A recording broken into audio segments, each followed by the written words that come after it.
Okay, so then here's the thing. I think that whatever happens in throughout history with masses of people shapes their culture, and I think it shapes the way that they view life and their values and the society at large and their psychology. You know what I'm saying?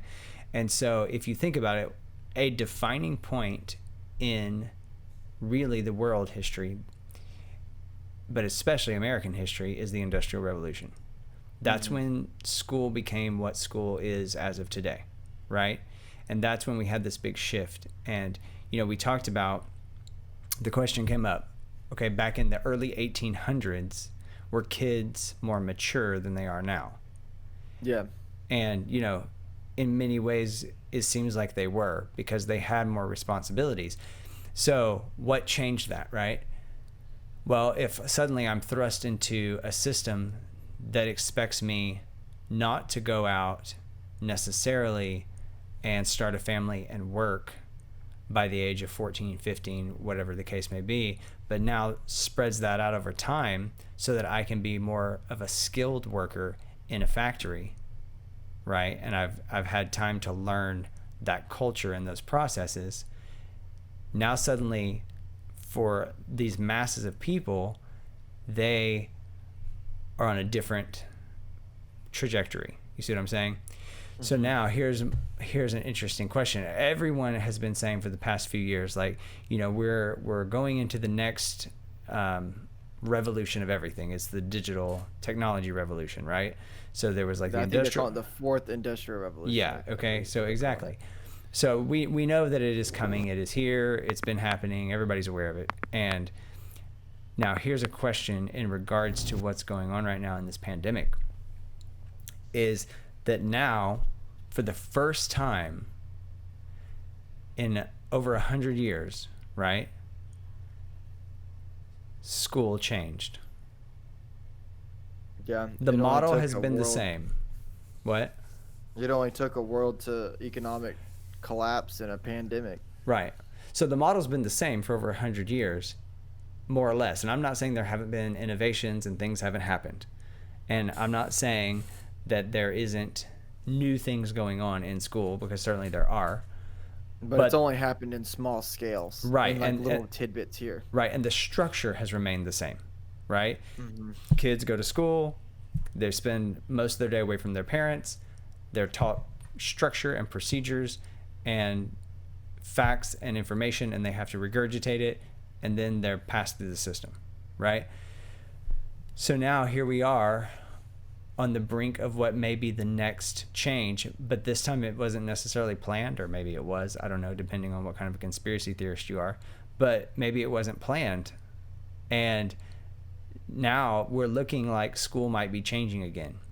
And I know that it wasn't planned, at least from an educational standpoint, because right now most educators aren't sure what to do, right? Mm-hmm. But no matter what, education is changing. And so that means the way, and I know there's lots of people with hopes that, you know, come August, we're all going back to normal. And maybe we will. But if we don't, then we have a whole new scenario on our hands. And it is that socially everything has changed now. Because now, in the weirdest way, socially everything's happening from home instead of from school. So I mean, I don't know, what are your thoughts on that? Because I think that this is definitely something to think about. Like, we have to be kind of on the forefront of our thinking here, and not that we're just sitting out like speculating and thinking wild scenarios, but you kind of have to look at what's going on and say, how is this going to affect us, and then how do we respond? Because just because it's happening doesn't mean it has to be bad. It doesn't mean it has to be wrong, because it is what it is. So we have to kind of, you know, as the expression is, like, roll with the punches, and then figure out, like, how do we become successful in all of this? And like I said, I mean, maybe things go back to normal. And if they do, okay, is that even good? And what is normal anymore? But if things do drastically change, as the landscape looks like it is a possibility. Because, like, you know, politics aside and whatever, right now America has a huge push, like, let's kind of just go back and do the way things, the things the way things were, right? But there's a whole lot of people from a whole lot of different communities, if you will, that are saying like this is going to end badly. So I don't know how it's going to end. I don't know, but from an educational standpoint, which is what we kind of discuss here, is what what are we doing to realize this change, and like how are we going to embrace it and make sure that kids get what kids need. So go ahead. Well, I was gonna say, you talked about like I don't remember what you said, but it made me think about being proactive or reactive, and Mm-hmm. I feel like the educational world is always so reactive.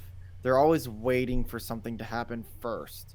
Now, I mean, well, a lot of times, like, we're a little prepared, like, when it comes to, like, the budget or whatever, when it gets passed by legislation or whatever. But for the most part, like, a lot of times I feel like education is usually just trying to play catch up all the time. And I was watching a video today by Damian Keys. He's a musician over in the UK. He's a brilliant man, and if you don't watch it, you do not have to be a musician to watch his stuff. He just understands marketing. He just understands people, and he understands trends, and he understands how to build culture. And it just so happens that he's a musician. Like if you should definitely go check out Damian Keys his YouTube channel, because the things he's talking about. And one of the things he talked about today in his uh, video was that Facebook's changing, and that you're going to be able to do like live concerts and host them and like have people pay. And he's like talking about like, well, why would you do that? And like he's talking about how you can have like these venues, and like these venues inside your home, and it's not just like doing a stream, but like, and it's not about like charging a whole bunch of money. It's about charging like $1 or whatever.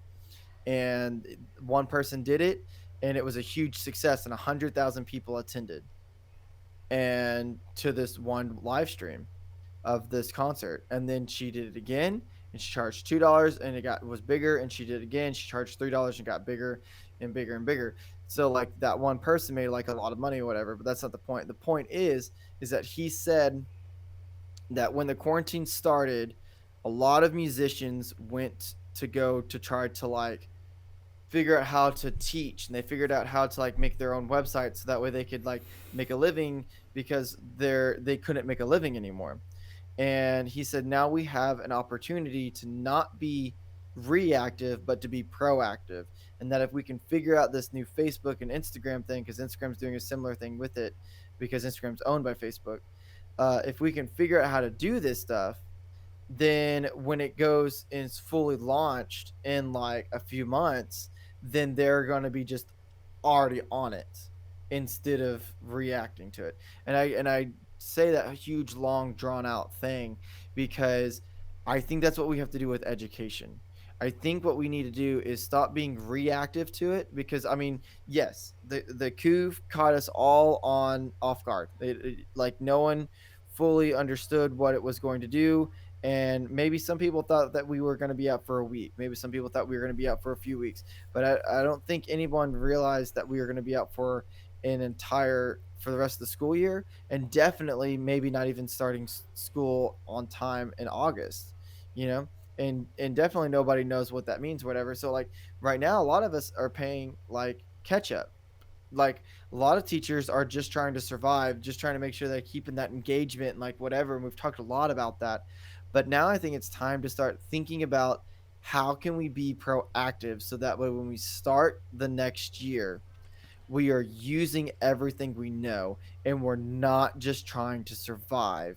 We are thriving, and this is what we do and how we do it. And I think the way you do that is by, I mean, look, what does my calendar say? Most schools have like anywhere between 2 to 4 weeks left of school, and a lot of teachers have given up, or they're getting burnt out from sitting in front of a computer screen because like they miss that social interaction between the students. I get it. Like I have 400 students almost. Like when you combine the junior high and the high school, like I miss seeing their faces and stuff too. But you gotta push through, and you need to use this last little bit of time to experiment with as many. technology things as you possibly can, because like I mean, I don't know about a lot of other people, but a lot of districts that I know, and a lot of districts of like how that I'm working with or whatever, they're going to a either a pass or fail, or they're going to an ABC like type of grading, like just a letter grade. I don't know of any school districts that are doing actual number grades for their, and maybe there are out there, I don't know, but the point that I'm getting at is, don't just write it off as like, well, there's only 3 weeks left of school, because like in those 3 weeks you can figure out so much technology Mm-hmm.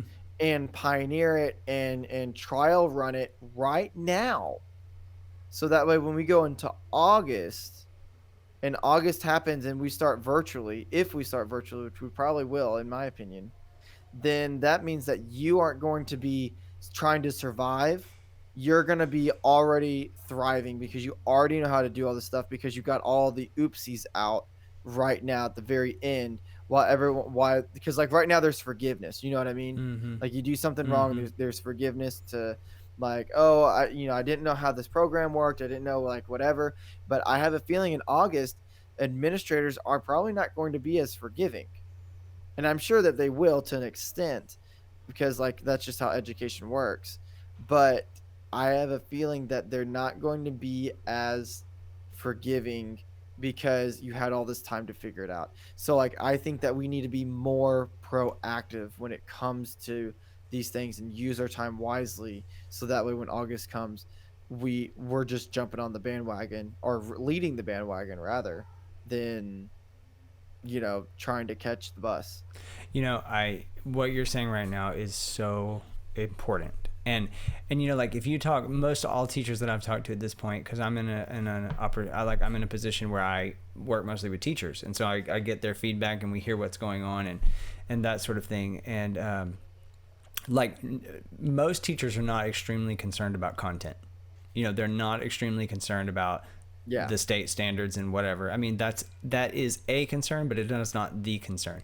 The concern is they're seeing their kids not thriving right now because they're not getting to interact with their teachers, with their peers, that's those sorts of things. And I think that if you really think about it, that is the major thing that we're responsible for, is helping these kids to learn social skills and to help them in their social and emotional learning, right? Because let's face it, any content at all that you're teaching can be found out there without you. Like if a kid wants to understand any level of math, all they have to do is go to YouTube and they can learn that. Like if a kid wants to understand anything about biology, anything about physics, it's all on the internet right at their fingertips. They can go figure that out. And the fact of the matter is, the reason this is the reality. The reason that they don't is because they don't want to know, right? Or they would go, because people do what they want to do. But we're in a weird position because this shutdown hit us all toward the end of the year, after teachers had already established relationships with their students. And so you had that camaraderie, if you will, to be able to make it through the end of the year. But you're about to get a whole new group of students that you do not know, but more importantly, that do not know you. And so Tyler is exactly right. Like, you can't shut down and just give up and say, oh, well, there's 3 more weeks. I'm just going to do the bare minimum. I'm going to check in on my daily meeting and be done. Because here's the thing. This is your opportunity to this is like your sandbox to figure out and to play around in and say, like, what works with these kids? How do I get them engaged? How do I build these relationships with them? Like, I have to get this figured out, whether or not we go back to school normally in August. But especially if we don't go back to school normally in August and September, like, you've got to have a plan. You can't look at your principal and say, what do I do? Like, you're the teacher, and your principals are going to give you guidance, and they're going to give you guidelines and frameworks, and they're there to support you. But at the end of the day, this is the job you signed up for. And so, like, you can't give up on them. You can't. Now is the time to do it. And I mean, that's an exciting time, and that should be able to refresh you to say, like, you know what, I have a new purpose, and my purpose isn't to get through, it's to revolutionize what I'm doing. And then, you know what, if we do go back to school, then why can't you still take some of these ideas that you've come up with and still use them and make your class like really super interactive and fun? Yeah, I think that one of the things that also happens, and I hear this well, I don't really hear it, but it's more like I get this vibe from a lot of the older teachers who are resistant to technology. Well, at least I felt like they were before the coup. But is that it, it's like, well, technology won't replace anything. Technology can't replace anything. And then I feel like from a lot of like maybe younger teachers or whatever, maybe online teachers or whatever, they think that it's just as good as in person. And I don't think either one is right. Like, I don't think that just being in person is enough anymore.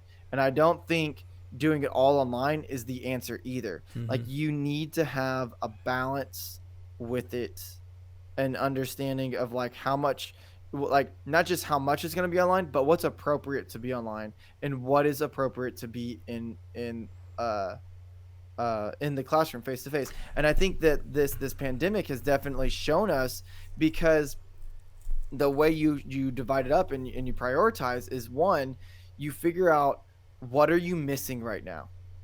Like, what do you miss the most about not being in the classroom? Because whatever you're missing is a non-negotiable that needs to be in the classroom when you finally get in there. And then what are the things that are working amazing that would never work in the classroom but are working right now? And then those are musts that you must have in your online classroom, so that way you have a perfect blended search. And now, Pratt, there's something that you said a second ago about that they have the choice to go learn it on YouTube, but they don't, and the reason they don't is because they don't want to. I would challenge that and say that the reason some kids don't is because they trust the system. I like that. Because I know that, like, I trusted the system. Like, why did I need to go and like waste my time where I could have been outside playing or being with friends, or playing video games or doing whatever, learning a new skill, because that's what I went to school for. Yeah. And that's what I was supposed to go to school for. So I trusted my teachers to teach me those things that I was curious about, because I already had 8 hours out of my day assigned to go do that. Yeah. I think that's a valid point. And if anything, I think that's kind of a charge to teachers, is like, how do we build an environment where kids don't just depend completely on it, but are inquisitive and they don't lose that excitement to go learn something, and that comes from us, because it was like we talked about in a previous episode, like when you don't give kids choices, it makes them dependent, right? And so if we don't ever teach kids how to wonder, and we don't ever teach kids how to pursue their ideas and their thoughts, they think that it's okay to just get spoon fed everything. So I think all these things are like super valid, super valid. Yeah, and I would say that trust that a student has in the educational system, it's, I know I use the term double-edged sword a lot, but I mean, because I'm a big believer that there's always negatives and there's positives to everything. Just like that cookie analogy I used, like eating one cookie is great, like it feels good, like it tastes good, but it maybe it's not the best thing for you, but it's not going to kill you and it's not going to hinder you very much. But if you eat a whole bunch of cookies all at once, then it's going to be terrible. So, like, a student, yes, they should trust the educational system and they should trust their teachers for teaching them to teach them what they need to know. But at the same time, the trust shouldn't be blind, where they don't go out and try to find things out on their own because they're waiting to be taught it in school. Right. They should trust the teacher to teach them what they need to know, but at another level, they should also be pushed to wonder and be curious about things. And go ahead. And that's what a great teacher does, is they inspire, right? And so it's kind of like that mentoring relationship that I know I can come to you for answers, but you also push me to find questions that I'm not thinking, Yeah, that's good. Well, one of the things that my professor in college used to always tell us, he would always be like, I don't understand you guys, like, y'all aren't curious, like curiosity is dying and this and that, da da da. And like our rebuttal to him used to always be like, no, like, we're curious, we're just not curious about what you're curious about. So keep that in mind too, that just because, like, your student is not like researching or looking up like why the reciprocal is called the reciprocal, but maybe they're looking up something completely different and like learning all about like the Titanic or something, Mm-hmm. like just fostering the wonderment and the curiosity. Yeah, and I think that is such a great point, because that's where it goes down to, you have to know your students, and every student's different, and what makes them tick is different, we have to really know our kids so we can personalize our instruction to them. Like, for example, I just hated everything about math. I hated the mathematical process. Don't talk to me about numbers. Like, it doesn't excite me. It gives me a whole lot of stress, and I'm just not good at it, and I don't think in numbers. I think in words, right? And so, where I know, Tyler, you're the opposite. You're like a major numbers person. So, but here's the thing. I love statistics, and I love like finding out, like, this much percent of this and this, and here's how it trends, and like, but that's all math. But when it's presented to me as a statistic, like, it fascinates me, and then I'm willing to figure things out. So, like, if my teacher had known that, maybe they could have helped me to not be so afraid of math. You know what I'm saying? And that's just a little tiny example. But I mean, I don't know that I ever had a math teacher in my entire life that I felt like knew me. I just went into their class, struggled in the test, and passed it and left. I mean, like, I don't know that I ever had a conversation with a math teacher that I've had. So that says something. See, and I think that right now we are at a very crucial point with education where, like, because I mean, you're right. Like, education it's changed. It's changed. Mm-hmm. Just like the light bulb changed everything. I'm sure that when the light bulb and electricity first was like founded, that there were probably older people from the older generation that probably thought it was really bad. And the only thing I can think of why they would think it was be bad is because it would mess with people's sleep schedules. Mm-hmm. Because now it's you have brighter light that acts like the sun and like whatever. And I would venture to say that it definitely did mess with a lot of people's sleep schedules and like how we develop our sleep schedules or whatever. But my point being is that, like, we're at a point right now that in August, if we as educators handle it properly, we can completely redefine education, so that way every single class has a balance of technology and online learning, along with face-to-face instructions and engagement and personalities. So you have that interlocking connection online and in person. And you're teaching them how to act online, because let's face it, now a lot of people act properly online. Right. And you're teaching them how to act properly in face-to-face, because it's no longer a teacher's job to teach a student how to be social and emotionally what's the word I'm looking for, inept, is that the right word? I don't even know if that's a word. Competent, I guess. Yeah. I don't have a strong word for it. That's a better word. But it's not just the teacher's job to make sure that they're good socially and emotionally face-to-face, but it's also a teacher's job now to make sure that they're socially and emotionally okay and strong virtually as well. Yeah. I mean, I don't know if we've talked about this before and it got into an episode or not, but why students never want to have their face shown in a video chat. Yeah. Because another student's going to crop them out and put them and make them a meme, and they don't want that. Right. Yeah, we did briefly discuss that. So that's something right there, and we have the opportunity that we could change the face of education. I don't know. I'm a big believer that if you're going to complain about something, you better get on the forefront of trying to fix it. Mm-hmm. And if we don't get on the forefront of trying to fix it right now, where we're given this opportunity, then it's going to go back to, well, it's not going to go back to what it was. It's going to go to something terrible. It's going to become a monster that we don't know what to do. Yeah, with. it's going to become a hot mess. That's a monster, and we'll have to wait another 100 years or so, because culture does not change fast. Yeah. So I guess, kind of in closing, I think we need to really hit home that like education all over the world, but we'll kind of focus on America. Education is at a major changing point. It's at a major crossroads. It is. It is.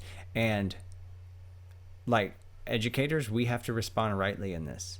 So I hope that tonight you really started to kind of think through some of these things. Like you can't be the person who sits back and folds your arms and says, I'm not dealing with this. Because this is like, you have to deal with this. I mean, maybe we don't like it. Maybe we do like it. I mean, I think there's a mixed bag there. I think, for some people, this is an exciting moment because it's forcing a lot of change that we've hoped would come, and then for some people, this is miserable because it's rocking the only system that they know. But whichever side of the spectrum you're on, okay, like we have to problem solve. And if there's anything that teachers have shown in this little shutdown is that we know how to problem solve. I mean, look, we definitely reinvented education in a matter of a week. Okay. And like teachers didn't stop. Kids were still getting instruction, and we've done some phenomenal things, but we can't sit back now and take a breath and pat ourselves on the back and say, well, I'm glad that's over. Right? Because this isn't over. This really just got started. I mean, this was like whenever you're watching that action movie and you have the first scene and then it like stops and you're like, whoa, what's this movie about? Right?